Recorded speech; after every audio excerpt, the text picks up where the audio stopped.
Morning বন্ধুরা, কেমন আছো তোমরা সবাই? আশা রাখছি সকলে ভালো আছো, আমরাও ভালো আছি। তো আমি বর্ণি, আমার নতুন আরেকটি ব্লগে তোমাদের সকলকে স্বাগত। আর আজ হচ্ছে মঙ্গলবার, আর এখন বাজে প্রায় সকাল 6টা। আর এখন থেকে আমার ব্লগটা স্টার্ট করছি, তো তোমরা দেখতে থাকো, আশা রাখছি ভালো লাগবে। তো দেখো, সকালবেলা আমি উঠে পড়েছি, পরে রাত্রে বাসন মেজে রেখেছিলাম, তো তার জন্য আগে ভাতটা বসিয়ে দিলাম। তো সকালবেলা উঠেই আমার তো নিত্যদিনের কাজ ভাত বসানো। তো যেহেতু আদির বাবা খেয়ে কাজে যায়, সেজন্য সকালবেলা আমাকে ভাত বসাতেই হয়। আর যেদিন কাছে পিঠে কাজ করে, তো হালকা টিফিন বানিয়ে দেই, খেয়ে চলে যায়, আবার দুপুরে খেতে আসে। আর যখন দূরে যায় না, তখন সকালবেলাই আমাকে ভাতটা বসিয়ে দিতে হয়। তো এই যে দেখো, ভাতটা বসিয়ে দিয়ে আর বাসি ঘরটা ঝাড় দিয়ে নিচ্ছিলাম। আর আদি কিন্তু এখনও ওঠেনি, তো ওর আবার আজকের পরীক্ষা আছে, তো ও স্কুলে যাবে, তো ওকে একটু গুছিয়ে দিতে হবে।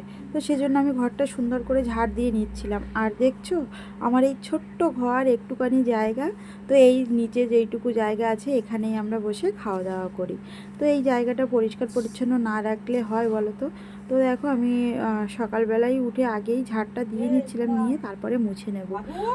আর আদি উঠলে তারপর আবার ওকে গুছিয়ে বের করে দিতে হবে, স্কুলে যাবে, তো ওদের পরীক্ষা চলছে। তো সেজন্য সকাল 7টার আগে স্কুলে যেতে হবে, আর 10টার সময় ছুটি হয়ে যাবে। তো তার জন্য আমি খুব ব্যস্ততার সঙ্গে কাজটা করছিলাম। আর এই যে দেখো, আমি তো ভাত তো বসিয়ে দিয়েছি, সবজিটা কিন্তু এখনও কাটিনি। তো সবজিটা একটু পরে কেটে নেব, নিয়ে তারপরে দেখো, আমি আদিকে ডাকছিলাম যে ওই 7টা বাজতে চললো, ওঠ ওঠ। তো উঠে চুপ করে বসেছিল। আর জানো তো, বাচ্চাদের কিন্তু নিয়ম, ঘুমের থেকে উঠে না মানে ফট করে কোনো কাজ করতে পারে না। তো আমি তো পারি না, আমার ঘুমের থেকে উঠে অন্তত 10 মিনিট বসতে লাগে, তারপরে আমি কাজ শুরু করি। আর এই যে দেখো, চুপ করে বসেছিল, ব্রাশটা হাতে দিয়েছি, ব্রাশ হাতে করে বসে বসে ঘুমাচ্ছিল। তো আমি বললাম যে ব্রাশটা কর, তো বলে তুমি আমাকে ব্রাশ করিয়ে দাও। তো ছোটদের মন যখন, মানে যখন যেরকম হয় তখন সেভাবেই চলতে হয়। অন্য দিন একাই ব্রাশ করে নেয়, তো আজকের আবার ইচ্ছা হলো আমাকে ব্রাশ করিয়ে দিতে হবে। তো যাই হোক, ওকে বসে ব্রাশটা করিয়ে দিচ্ছিলাম। আর ওর না দাঁতে একটা পোকা লেগেছে, যে মাড়ির দাঁতটায়। আর সেই দাঁতটা না একদম খেয়ে ভিতরে মানে ঢুকে গেছে। তো দাঁতটা খুব ব্যথা করছিল। ভাবছি একবার ডাক্তারের কাছে গিয়ে ফুটিংটা করিয়ে নিয়ে আসবো। তো আদিকে গুছিয়ে গাছিয়ে স্কুলে পাঠিয়ে দিয়েছি, ওর বাবা দিয়ে আসতে গেছে। আর এখানে দেখো, আমি রান্নাটা করে নিচ্ছি। তো আদিকে টিফিন করে দিয়েছিলাম, সেটা তোমাদের সঙ্গে দেখায়নি, তো সেই তাওয়ায় মাছগুলো ভেজে নিচ্ছি। তো এদিকে মাছগুলো আমি ভাজতে দিয়ে তারপরে সবজিটা কেটে নেব। আর আমি না সকালবেলা এভাবেই মানে কাজগুলো করে থাকি। তো একদিকে মাছ বসিয়ে দিই, মাছগুলো ভাজা হতে থাকে, আর ওদিকে সবজিটা কেটে নিই। তো আজ রান্না করব পুঁই শাক দিয়ে আলু দিয়ে রূপচাঁদ মাছ। তো আদির বাবা আগের দিন বাজারে গেছিলো, তো মাছ নিয়ে এসেছিলো। তো কালকে খাওয়া হয়নি, সেই জন্য আজকের মাছ তরকারি করছি। আর আদির বাবা যেহেতু টিফিন নিয়ে চলে যাবে, ওই জন্য ও তরকারিটা এখনই করে নিচ্ছি, যে ও খেয়ে যাবে আর একেবারে টিফিন নিয়ে বেরিয়ে যাবে। তো এই যে দেখো, আমার ওদিকে মাছ কিন্তু ভাজা হয়ে গেছে, আর তার ভিতরে আমি সবজিটাও কেটে নিয়েছি। তো একা এক হাতে এই সকালবেলাটা না এত চাপ হয়ে যায়, সকল দিকে সামলিয়ে উঠতে না আমি পুরো মানে দম সমলে হয়ে যাই। তো যাই হোক, এই যে দেখো, আমি তরকারিটা বসিয়ে দিয়েছি। আর আজকে সকালে শুধু এই তরকারিটাই বানাচ্ছি, আর বেশি কিছু বানাতে পারছি না। আর দুপুরের দিকে দেখবো যে একটা ছোট ভাজা টাজা কিছু করা যায় কি না। চলো তাহলে, তোমরা আমার সঙ্গে থাকো, আমি ততক্ষণে রান্নাটা সেরে নিই।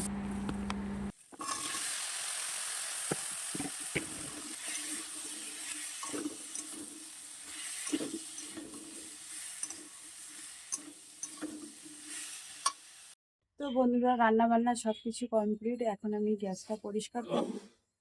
তো গ্যাসটা পরিষ্কার করে বাসনগুলো মেজে নেবো। তো চলো, গ্যাসটা পরিষ্কার করে নিই।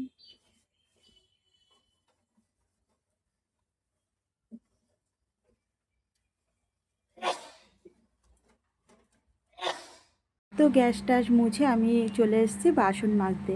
আর এই যে দেখো, কত বাসন জমে গেছে। তো রাতে একবার বাসন মেজে রেখেছিলাম, আবার এই যে সকালে রান্নাবাটি করলাম, তো কত বাসন হয়ে গেছে। আর আমার জানো তো খুব বাসন পড়ে, আর আমি ওই একটু নোংরা থাকলে সেই বাসনটা অনেকে মুছে রেখে দেয়, কিন্তু আমি না একদমই পারি না।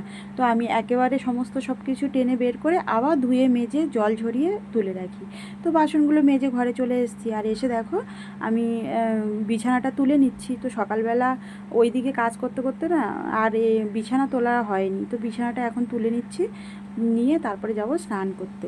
আর এই যে বিছানা যদি অগোছালো থাকে তো মনে হয় ঘরের ভিতরে যতই পরিষ্কার করো নোংরা মানে দেখায়। আর এই বাসি বিছানা সকালবেলা সুন্দর করে দেখবে গুছিয়ে তুলে রাখবে, কত ভালো লাগে। আর বাসি বিছানাটা ফেলে রাখলে মনে হয় কোনো কাজই করিনি। দেখো বিছানা টিছানা গুছিয়ে আমি গেছিলাম স্নান করতে, আর স্নান করে চলে এসেছি। এসে আর এই যে আজকে না একটু মাথায় শ্যাম্পু করলাম। আর আমার এই প্রত্যেক দিন বাইরে উঠোন ঝাড় দিতে হয়, তো এত ধুলো পড়ে মাথায়, তো দুদিন অন্তরে শ্যাম্পু না করলে হয় না। আর শ্যাম্পু করেছি, কিন্তু ভাবছি যে আজকে ঠিক করে শ্যাম্পু করলাম, মেঘটা কেন অন্ধকার করে আছে, তো ছোট ছোট চুল হলেও শুকাতে চায় না। আর এই মেঘলা ওয়েদারে শ্যাম্পুটা করলাম, তো যাই হোক একটু ফ্যানের হাওয়ায় শুলে হয়তো শুকিয়ে যাবে এখন। আর দেখো তারপরে গেছিলাম ফুল আনতে, আর আজকের দেখেছো কত টগর ফুল ফুটেছে।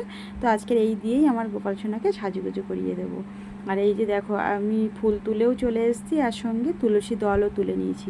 নিয়ে ঠাকুর ঘরে এসে আমার গোপাল সোনাকে সুন্দর করে স্নান দান করিয়ে দিয়েছিলাম, দিয়ে সবাইকে আমি ফুল দিয়ে সাজিয়ে নিয়েছি। আর বিশেষ করে ঠাকুর ঘর ফুল দিয়ে সাজালে দেখবে একটা অন্য রকম দৃশ্য দেখায়, আর কত সুন্দর লাগছে দেখছো।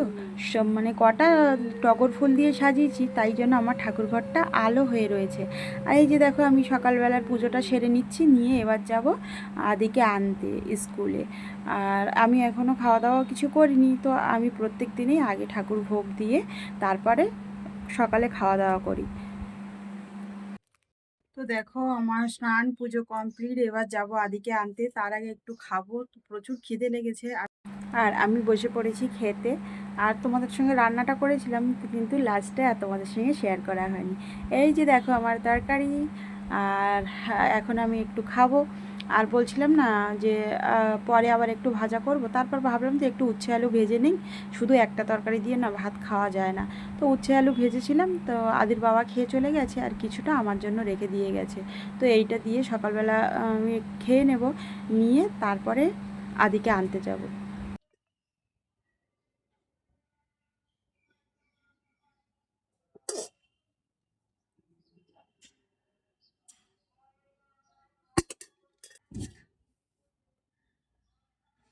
তো এখন বাজে হচ্ছে বিকেল 4টে, আর আদিকে তো স্কুল থেকে অনেক আগেই নিয়ে চলে এসেছিলাম।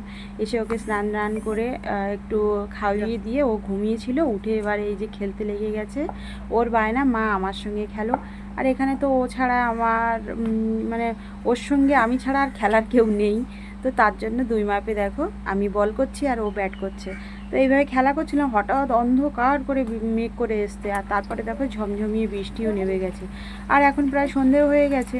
তো ঝমঝমিয়ে বৃষ্টির শুভেচ্ছা রইল সকলকে। আর ভিডিওটা বড় করছি না, এখানেই রাখছি। তো আমার ভিডিওগুলো কেমন হচ্ছে অবশ্যই জানিও, আর ভালো লাগলে সাথে থেকো, পাশে থেকো। সবাই ভালো থেকো, সুস্থ থেকো।